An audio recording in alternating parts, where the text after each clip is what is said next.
Teddy bear কয়টা? 430। কিরাম boat এটা কিনবো খেলবি? বাংলাদেশের কয়টা পরে? বাহ,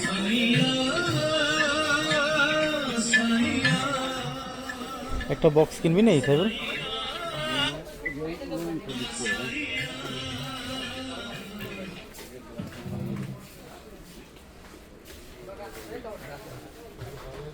এবার জুতো এটা পছন্দ হয়ে গেছে তো?